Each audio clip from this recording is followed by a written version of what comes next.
পড়ার টেনশনে পড়া হচ্ছে না, অর্থাৎ সারাদিন পড়াশোনা নিয়ে দুশ্চিন্তা করি কিন্তু পড়তে বসি না, এরকম যারা আছো এইচএসসি 25 বছর শিক্ষার্থী, ভিডিওটা তোমাদের জন্য। দেখো, আজকের এই ভিডিওতে আমরা আলোচনা করব এই শেষ কয়েক মাসে ইংরেজি প্রিপারেশনটা কীভাবে আরও ভালোভাবে আমরা নিতে পারি।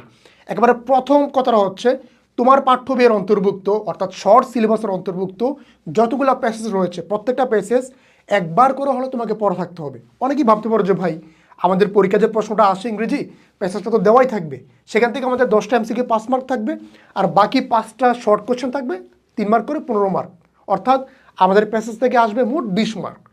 তো আমি তো যদি প্যাসেজটা নাও পড়ে যাই, আমি তো পরীক্ষার হলে ওই কোশ্চেন পেপার যেটা থাকবে সেখান থেকে দেখে অ্যান্সার করতে পারবো।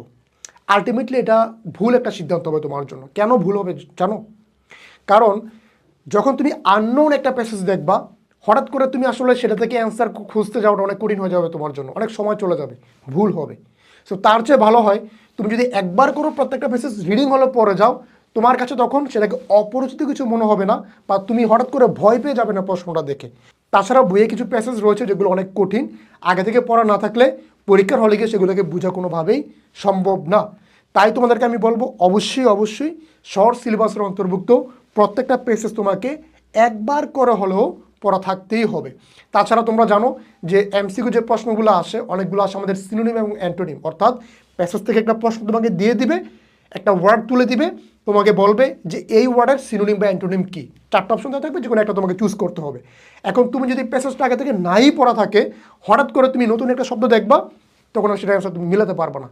এরপর খেয়াল করো, ফ্লো চার্ট তৈরি করা এবং গ্রাফ চার্ট খুব ভালোভাবে শিখে নাও। একটা ব্যাপার একটু দেখো, আমাদের এরকমের যে গ্রাফ চার্ট, ফ্লো চার্ট যেগুলো আছে, এগুলো কিন্তু আমরা যে কোনো একটা শিখলে, বা আমরা শুধুমাত্র একটা ফরম্যাট শিখলে বাকি যত প্রশ্ন আসুক না কেন সেটা আমরা অ্যান্সার করতে পারবো। অ্যাজ ফর এক্সাম্পল, এই ফ্লো চার্ট কীভাবে করতে হবে, সেগুলোকে বক্সের ভিতরে রাখতে হবে, ফ্রেজ আকারে লিখতে হবে, সেন্টেন্স আকারে লিখে যাবে না, ইত্যাদি নানাবিধ নিয়ম রয়েছে। তুমি যদি একটা লেখা শিখো, বাকি সবগুলো লেখা শিখে যাবা। একইভাবে গ্রাফ চার্ট, এখানে কমন কিছু আমাদের ফরম্যাট রয়েছে, এগুলো শিখে নিলে বাকি যত গ্রাফ চার্ট রয়েছে সেগুলো তুমি করতে পারবা। তো আমাদের ইংলিশ অ্যাডার্স পেজের পক্ষ থেকে আমরা আস্তে আস্তে সবগুলো ভিডিও তোমাদেরকে দিব ইনশাল্লাহ। তোমরা যদি আমাদের এই পেজের সাথে কানেক্টেড থাকো, আমি আশা করছি এগুলোর তোমাদের কোনো সমস্যা হবে না। এরপর দেখো, ইনফর্মাল লেটার, ইমেল রাইটিং লেখার ফরম্যাটটা শিখে নেওয়া। সহজ কথা হচ্ছে, আমাদের ফর্মাল লেটার হোক, ইনফর্মাল লেটার হোক, ইমেল রাইটিং হোক, এরকম লেখা যেগুলো আছে আমাদের ফ্লো চার্ট, গ্রাফ চার্ট, এগুলো সবগুলোর ফরম্যাট আমরা একবার করে শিখে রাখবো। দেখো, ইমেল রাইটিংয়ে কী হয়, সেম ফরম্যাট, ফ্রম টু, এরকমভাবে সবগুলো থাকে, তাই না? তো মাঝখানে জাস্ট আমাদের যে ইমেলের বডিটা আছে, বডির কিছু লেখা চেঞ্জ হবে। ফর্মাল লেটার বলো, ইনফর্মাল লেটার বলো, সেম।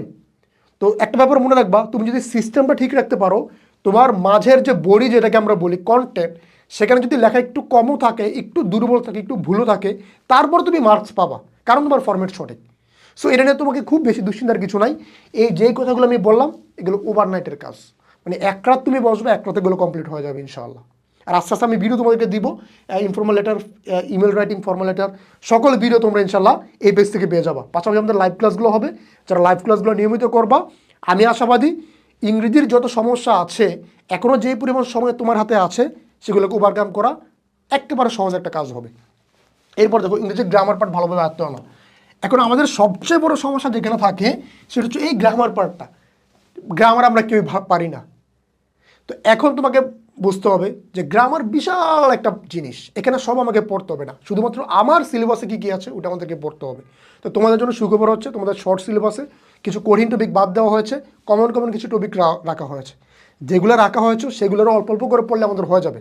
খেয়াল করো, আমরা যদি স্পেশাল ফ্রেজ অ্যান্ড ইডিয়মস পড়ি, কমপ্লিটিং সেন্টেন্স বলো বা রাইট ফর্ম অফ ভার্ব বলো, এগুলো কিন্তু একেবারে হাতে গোনা সীমিত কিছু নিয়ম রয়েছে, এগুলোর মধ্যে থেকেই প্রতি বছর প্রশ্ন আসে।